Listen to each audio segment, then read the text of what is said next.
네, 오늘 함께 보실 말씀은 갈라디아서 1장 6절부터 10절까지 말씀입니다.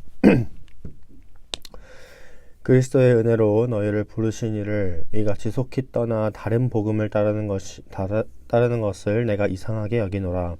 다른 복음은 없나니 다만 어떤 사람들이 너희를 교란하여 그리스도의 복음을 변하게 하려 함이라. 그러나 우리나 혹은 하늘로부터 온 천사라도 우리가 너희에게 전한 복음 외에 다른 복음을 전하면 저주를 받을지어다. 우리가 전에 말하였거니와 내가 지금 다시 말하노니 만일 누구든지 너희가 받은 것 외에 다른 복음을 전하면 저주를 받을지어다.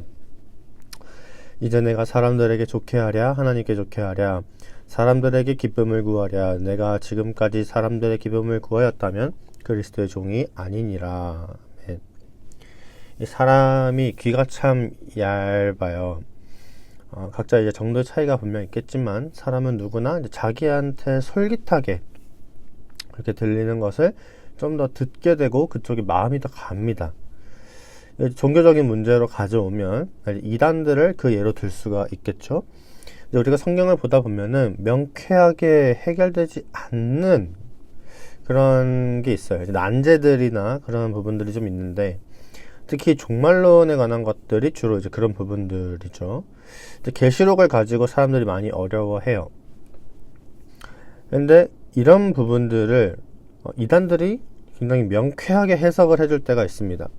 그러다 보니까 이제 듣는 사람 입장에서는 교회가 해주지 못하는 걸 다른 데서 해주네 하고 이제 홀랑 넘어가는 거죠. 그게 이단인 줄 알면서도 넘어가요. 오늘 말씀에서도 이와 같은 상황들이 좀 비슷하게 발생을 합니다. 갈라디아 교회에 바울이 복음을 전했어요. 근데 어떤 이유로 인해서 갈라디아 교인들이 복음을 떠나려고 해요. 근데 좀 더 정확히는 다른 복음을 따르려고 합니다. 그리고 이 어떤 이유로는 전통적으로는 이제 유대주의라는 견해가 좀 일반적이에요. 그런데 이제 유대주의와 기독교가 말하는 게 다르잖아요. 구분이 된단 말이에요. 근데 바울은 지금 갈라디아서를 쓰면서 이 다른 복음이란 표현을 써요. 이건 유대교에서 자기들의 가르침, 자기들이 말하는 걸 교묘하게 기독교적으로 바꿔서 마치 다른 복음이 있는 것처럼 위장해서 가르치고 있을 그런 가능성이 있습니다. 그래서 바울이 이제 명확하게 얘기를 하죠. 다른 복음이 없다. 그 사람들은 너희를 교란해서 그리스도의 복음을 변하게 하려는 것이다. 이걸 보면은 이제 이단에 넘어가는 오늘날의 사람들과 굉장히 흡사합니다. 교회를 다니면서 바른 복음을 알아요. 교회에서 말하는 성경, 교회에서 말하는 그 복음을 알지만 내가 솔깃한 그런 또 다른 복음이 있다라고 생각하게 되고 거기에 넘어가는 거죠. 하지만 여러분 기억하십시오. 성경에서 말하는 그리스도의 복음 외에 다른 복음은 없습니다. 성경 66권만이 복음이고 그리스도가 우리를 위해서 십자가에 못 박혀 죽으시고 부활하신 것을 믿으면 구원받는다라는 게 그것만이 복음이에요. 아무도 그것을 바꾸지 못합니다.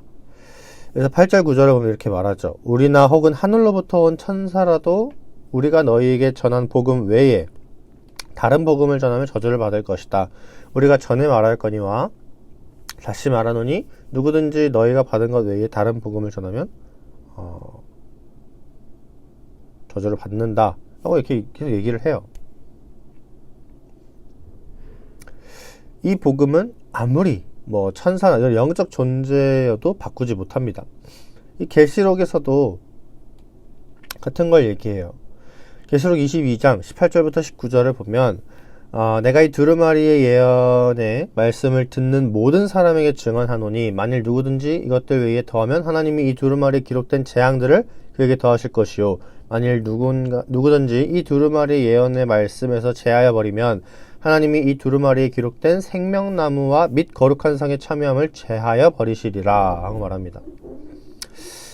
성경은 분명히 다른 복음은 없고 기록된 것에서 더하거나 빼면 재앙이 그들에게 있을 것이다 라고 분명하게 얘기를 해요. 그렇기 때문에 다른 복음을 쫓아가면 안 됩니다. 오늘날에는 이제 당시 유대주의 같은 어떤 전통이라던가 아니면 이제 유대교에서 어떤 기독교의 탈을 쓰고 교묘하게 사람들을 유혹했던 그런 뭔가 종교적인 어떤 움직임은 없을 수 있어요. 하지만 이 복음이라는 게 말 그대로 좋은 소식이에요. 좋은 소식. 요즘 우리에게 좋은 소식이 얼마나 많습니까? 우리에게를 솔깃하게 하는 게 얼마나 많아요. 주일에 교회 안 가고 놀러 가는 게 사실 우리에겐 더 솔깃하죠. 성경을 읽고 기도하는 것보다 내 시간을 즐기는 게 우리에겐 더 솔깃해요. 하나님을 믿고 신앙생활을 열심히 하는 것보다 세상에서 인정받고 사는 게 더 현명하고 지혜로운 거라고 우리를 유혹하는 게 많습니다. 냉정하게 얘기를 하면 신앙 조금 포기하고 그 시간에 조금만 더 일하면 우리의 삶은 지금보다 더 좋아질 수도 있을 거예요. 신앙을 포기하고 놀러가면 내 삶의 가치 이런 것들을 높일 수 있겠죠. 그런 게 자꾸 우리를 유혹한단 말이에요. 그런데 이런 것들은 잠깐뿐입니다. 잠깐뿐. 진짜 복음은 우리를 영원한 생명으로 인도해주고 우리에게 영원한 생명을 보장해주는 그리스도밖에 없다라는 거예요. 오늘 하루를 살아가실 때도 이 사실을 기억하고 이 세상의 유혹을 이겨내시는 여러분들이 되셨으면 좋겠습니다. 그래서 오늘 함께 기도하셨으면 좋겠는 것은 이 그리스도만을 유일한 복음으로 확신하는 나의 믿음을 위해서, 두 번째로는 순간의 것이 아니라 영원한 것을 사모하는 그런 마음으로 신앙을 잘 지킬 수 있도록 이 두 가지를 위해서 함께 기도하겠습니다. 사랑이 많으신 하나님 아버지,